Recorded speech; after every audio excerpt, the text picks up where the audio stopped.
it's Chris here again, back in the workshop, and today I've got a pretty cool project because we're working on some hawks. This is a new hawk which I'm collaborating with Blackflag Tactical, and you may know him because we also made the Blackflag Tactical knife, which I made in a couple of videos previously, and we wanted to bring out a hawk in my style with, of course, rock pattern and all that kind of stuff. So let's get to it. So for the steel I chose 80CRV in 5mm thick. We have a little spike up here. We also have little choil area up here where you can grip that axe really nicely if you want to do some finer work with the blade. And on the bottom of the axe I have little pry bar, so we have to grind this one in here so you can grip it like that and pry something open. So that is the plan. So first step is drilling out the holes, and then we can already start grinding them.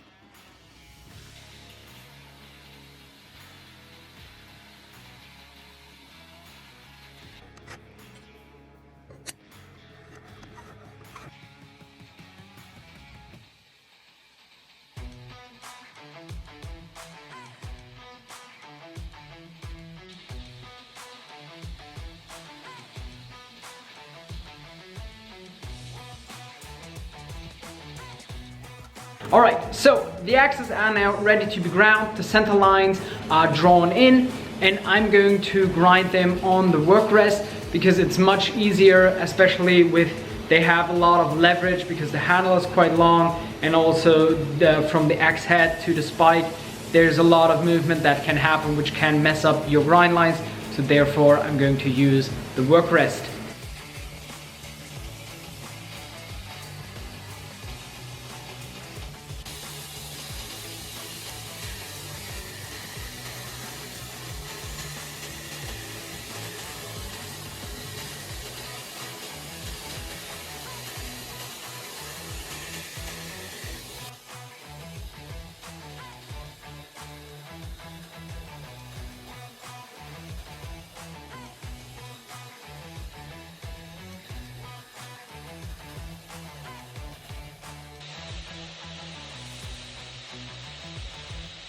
So the axes are now roughly ground and ready to be heat treated, and with axes they have to be a little bit softer than, let's say, your normal kitchen knife, normal carving knife, all that kind of stuff, because you introduce a lot of shock into these axes, especially when they have something like a pry bar. You don't want to have them at like 62, 63 Rockwell. I'm just going to aim them a little bit lower, and then it's going to be also easier to be resharpened. The edge won't stay as long, but the axes are not going to chip that much, and they're just a little bit more robust than let's say a 63 HRC axe, so because they have to be durable.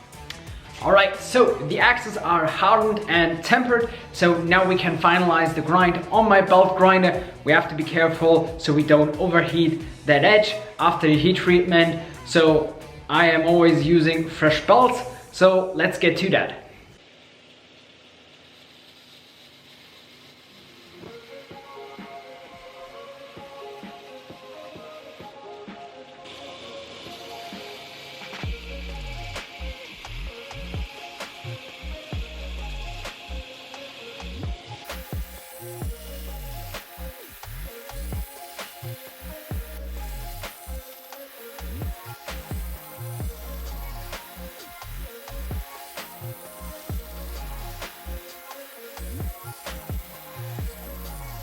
So the axes are now finished ground, and the rest of the scale that have built up during the heat treating we will be blasting off later with the sandblaster. And for handle material I chose OD green, and I also will do one in black, so you guys can choose which color you prefer, OD green or black. So let's get these cut out.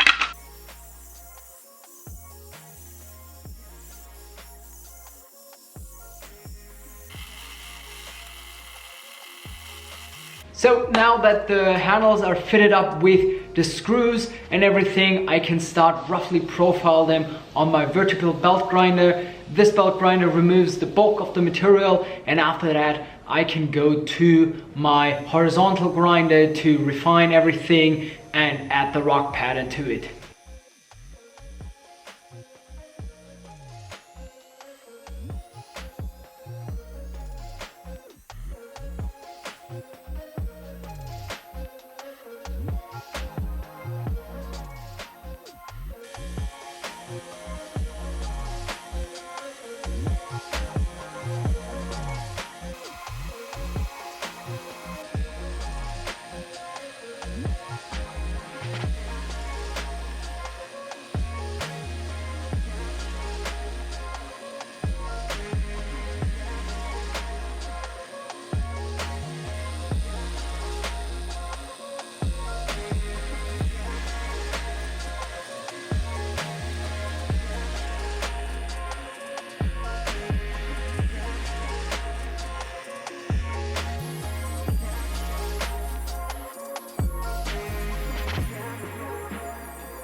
So I have now cleaned up the axe with the sandblaster, and also the handle scales are also sandblasted, so they are now nice and clean. And now what I want to do before I apply the finish, I want to work on the Kydex sheath, and I've got my other hawk. This is the hawk model, which is a mid-tech production, and here I'm getting the sheath made by Kydex Holster NL. And axe sheaths are pretty difficult to make because you have a lot of points, not just like with a knife where you can just draw it out, but we have this spike which we have to deal with, and we have to get the axe somehow out. Holster NL made a great job on this axe, but for this smaller project that would be way too expensive to get them made. And so my thinking was that I can use like a belt strap like that and have like a Kydex sheath, and that this clip goes around on the Kydex sheath, mounts up here, and then just loops around. So we have a secure place to hold the axe in, and if you want to like take it out of the sheath, we can just unbutton that, take out the take out the axe, and that is the plan for now.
Alright guys, so the axe sheath is done and I'm pretty happy with the setup. I've just added a tack lock just to test it out, how it feels on a belt, and we've got that security tab right here, and with just a single thumb movement it just unlocks.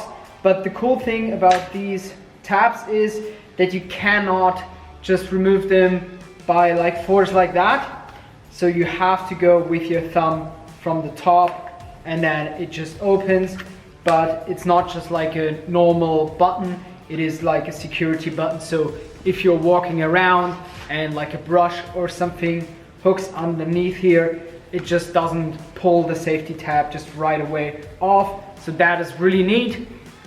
And you can pull that axe out and do all your breaching stuff, all that you want.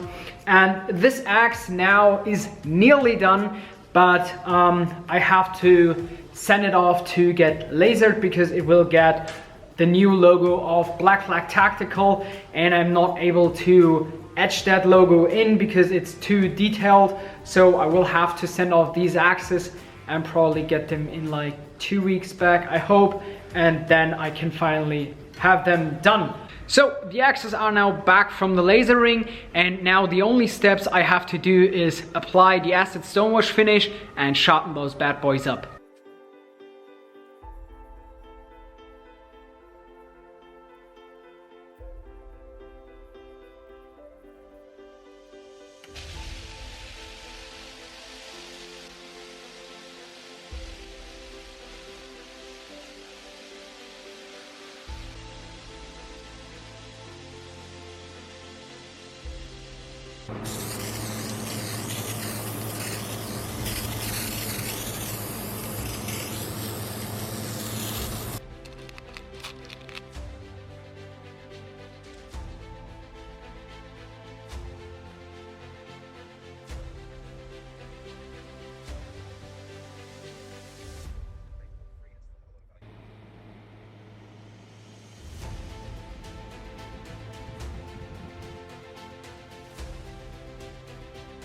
Alright guys, so the axes are now done and I'm pretty happy with how they feel and how they just look. The stonewash turned out great. The lasering turned out as well really great, and it comes out really amazingly with the stonewash on these axes, and I'm pretty happy also how the sheaths work, because I was a little bit worried to build a sheath for these axes, but I found a really great solution. So if you're asking where to get these axes, I have put down the link.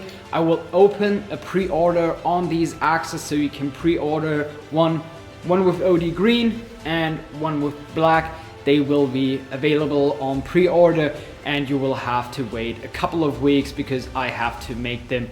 These were just for photo takings, and one of them will be sent out to Blackflag Tactical, of course. Alright guys, if you like axes like I do, hit that subscribe button, hit that like button, and write a comment for the algorithm god. And we will see us in the next video because I've got some great things planned.